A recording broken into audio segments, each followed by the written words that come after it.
Assalamualaikum warahmatullahi wabarakatuh. Berjumpa lagi bersama Kunyit Sob ya. Udah lama kita nggak ngobrol-ngobrol, ya ini kita memulai lagi nih ya. Obrolan-obrolan, perbincangan yang mungkin bisa jadi motivasi, bisa jadi edukasi, atau mungkin bisa menjadi informasi untuk teman-teman yang mungkin baru memulai pada hal yang akan kita bicarakan. Ya, ini sih bicara tentang pekerjaan ya.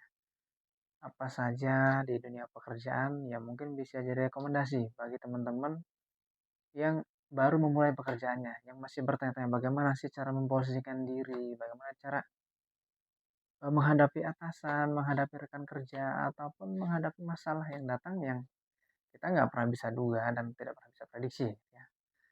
Ya, di sini juga ada host kita ya, untuk silakan membacakan pertanyaannya. Ya, tolong kasih tahu tips-tips berdasarkan pengalaman Bapak nih ya. Gimana sih Pak tipsnya biar disukain sama atasan? Oke, kalau kita berbicara masalah disukai, biasanya secara umum semua orang mungkin tahu ya. Tapi terkadang berbeda di saat prakteknya. Kadang hal-hal simpel itu tidak dilakukan. Contoh, yang pertama, ketika ingin disukai oleh atasan, yang pertama, atasan itu punya sifat ada namanya subjektif. Ya, subjektif itu atasan melihat karyawan itu seperti seorang yang menyenangkan, sehingga dia baru melihat aja, dia udah suka. Ada First atasan seperti impression itu. gitu ya. Ya, first impression bisa jadi. Nah, itu kembali kepada performance diri kita. Bagaimana cara kita menampilkan diri kita di hadapan atasan tersebut. Nah, itu secara first impression. Tapi itu bisa terbuka nanti dengan kualitas kita. Kualitas diri kita seperti apa? Nah, itulah yang akan membedakan nantinya. Ya, oke. Biasanya diawali dengan ya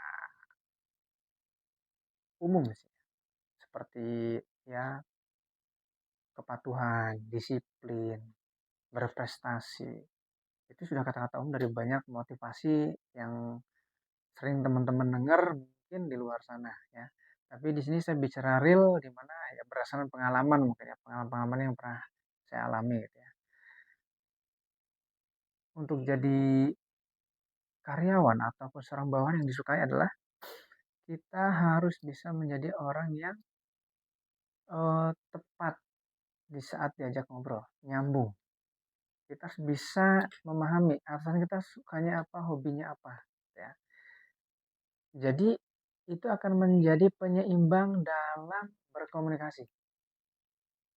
Yang kedua, kita harus jaga. Jaga apa? Jaga egonya atasan. Jadi jangan membuat atasan itu merasa kita gurui, merasa kita ajari, tapi kita memposisikan diri kita untuk apa namanya? Menjadi orang yang bisa diandalkan. Nah, itu beberapa contoh kecil lah gitu ya. Ada lagi nggak? Ada lagi ya gitu tipsnya? Eh patuh, patuh ataupun quick respon di setiap menghadapi instruksi ataupun masalah yang datang.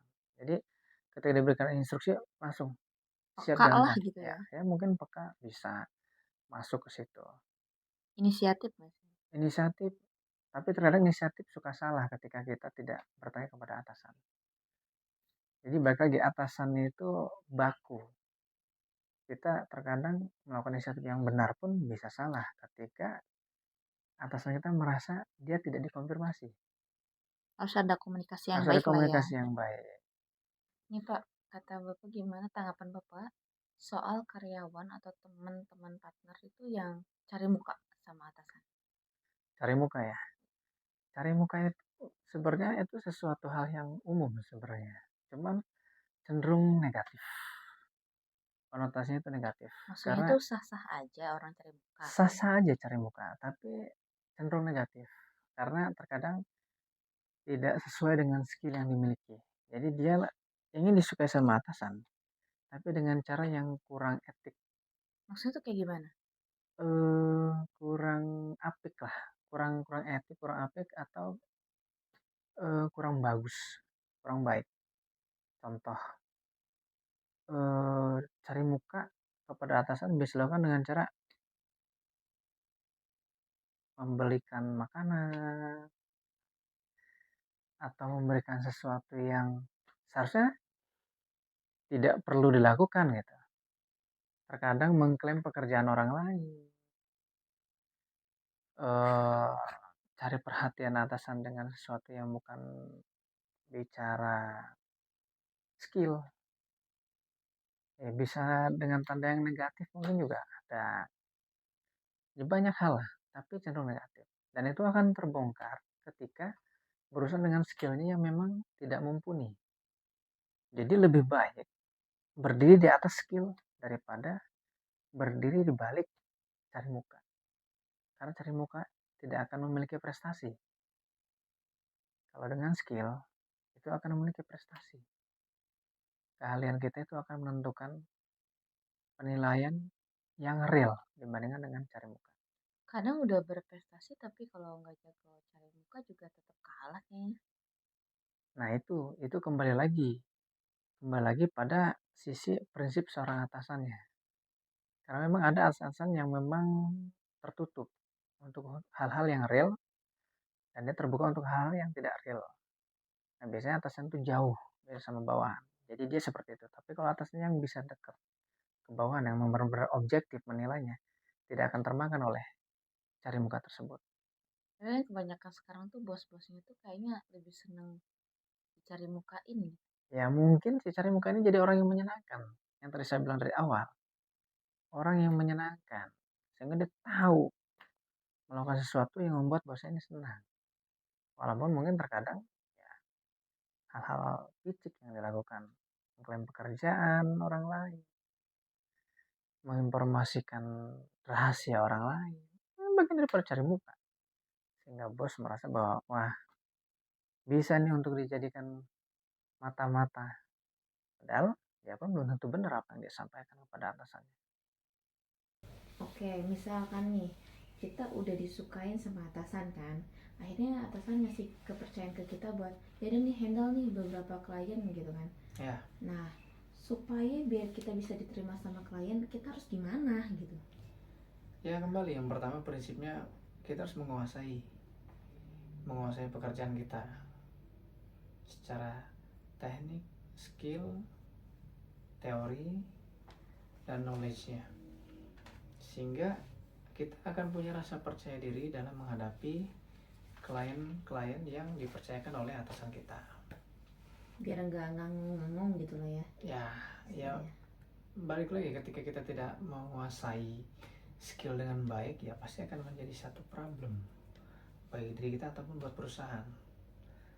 Nah itu yang paling utama adalah menguasai skill sesuai dengan pekerjaan yang kita lakukan. Sehingga ya kita bisa memodifikasi pekerjaan tersebut dengan cara kita. Karena apa? Biasanya kebanyakan klien kita itu tidak tahu apa-apa mengenai pekerjaan yang kita lakukan. Karena apa? Mereka pun pasti perlunya cuma mencari hasil yang baik, hasil yang sempurna. Kan bicaranya itu, mereka kan nggak mau tahu prosesnya. Mereka cuma mau tahu hasilnya. Kebanyakan seperti itu. Jadi bagaimana cara kita menguasai pekerjaan kita?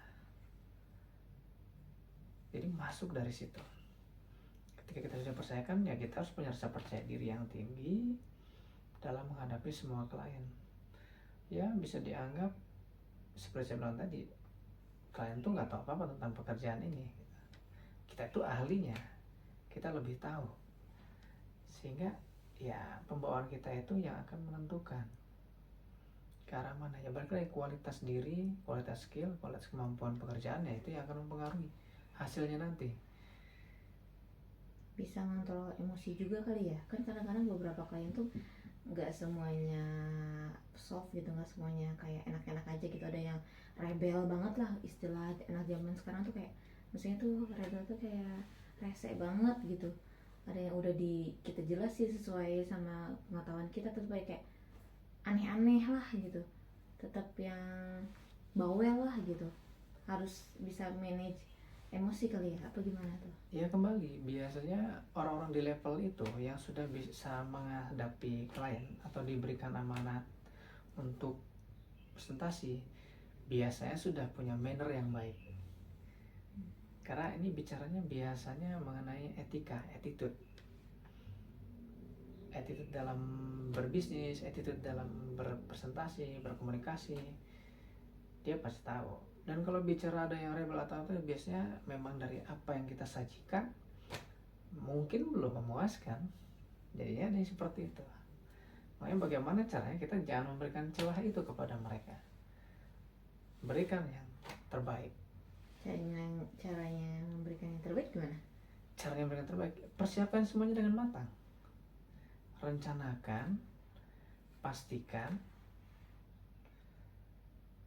semuanya di manage dengan baik.